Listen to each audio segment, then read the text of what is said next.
areas that we sometimes get some smaller things as well. I just see there's a duiker coming up. We'll see if it sticks around. But served a few times before winter, and then in the last while we've seen white-tailed mongoose here quite often.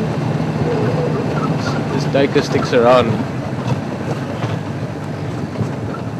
You can see under the cover of nighttime as well. The duiker also happy to come out more into the open.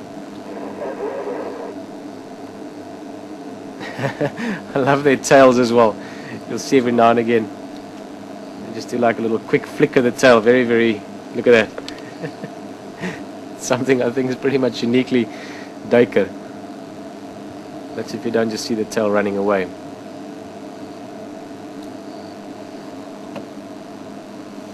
Just have a look there, Rob. I think that's quite a, yeah, it's quite a big bush. We're not going to come up behind that. If you're lucky, maybe we'll see that white-tailed mongoose again. They're fantastic. Largest mongoose you get here. Solitary as well.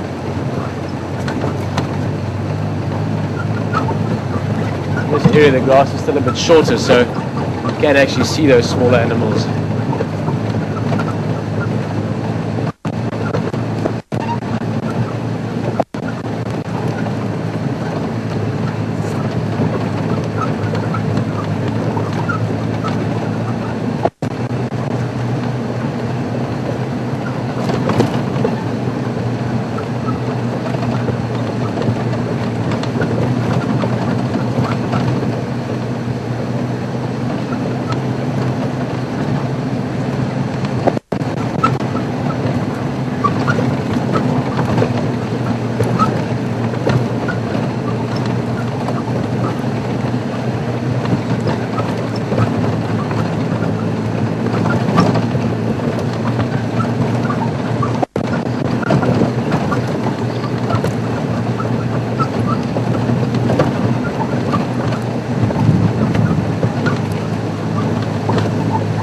Coming up suddenly. Look at that.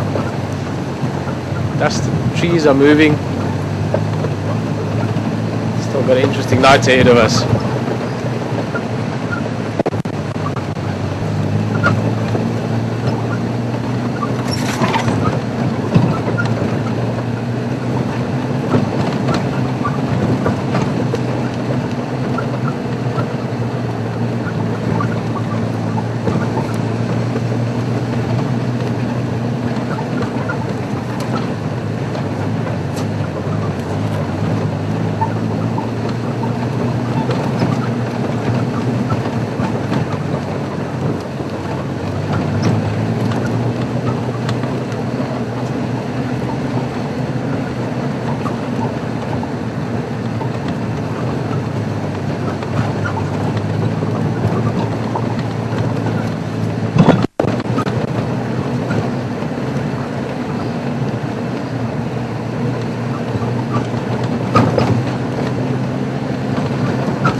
See him, Rob? The little guy sitting on the twig there. Left, left, left.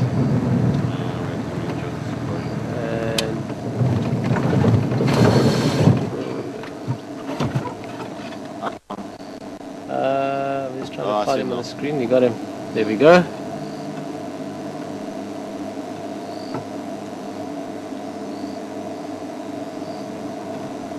This is our second chameleon for this sort of new summer, if you want. I always say this year, and I forget that we saw lots of them last summer, but saw one a few nights ago, and this one blending in perfectly, sitting on a twig. So your flat-neck chameleon, and they're not very active at night. Like other reptiles, they need the heat of the day, the heat of the sun, and get them nice and active. Obviously for chameleons, even more importantly, one of the main things or one of the main factors that determines the color they can go is sunlight. They need sunlight reflected off their surroundings to give them the color they can change. So the species flapneck chameleon, they go to different browns, greens, beiges basically, and go like a yellow color as well, but no exotic colors. Some of the chameleons you get in Madagascar, for instance, can go all kinds of blues and reds and so on. These guys blend into the environment very, very well. Obviously that then enables them to get close enough to an insect, often by sitting and waiting, letting the insect get close enough to them for them to catch it. Shoot their tongue out more than the length of the body if they need to. They create a little vacuum at the tip of the tongue. They catch the insect that way. But for now, just some sleep.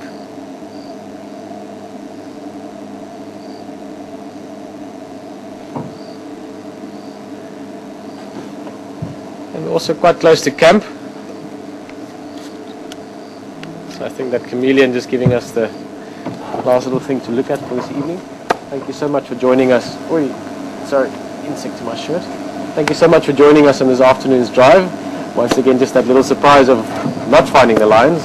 Like I said, I quite enjoyed it in the sense that it just reminds us that it is wild out here and that we are enjoying nature at its best, at its wildest, at its truest. So join us in the morning, 6 o'clock, what am I saying? You see, end of night drive is always like this. My head's a little bit upside down. Tomorrow morning, very important, we won't have a drive. We're going to have to make a plan for fuel. So enjoy the morning around the waterhole. We'll be in and out of there as well, see what's happening. And we'll see you in the afternoon again. Thank you very much for joining us on this evening's drive. From Rob on the camera, myself, Peter, and Jan back at the live control set. Have an awesome evening, have an awesome day for those of you in America, and we'll see you tomorrow. Cheers.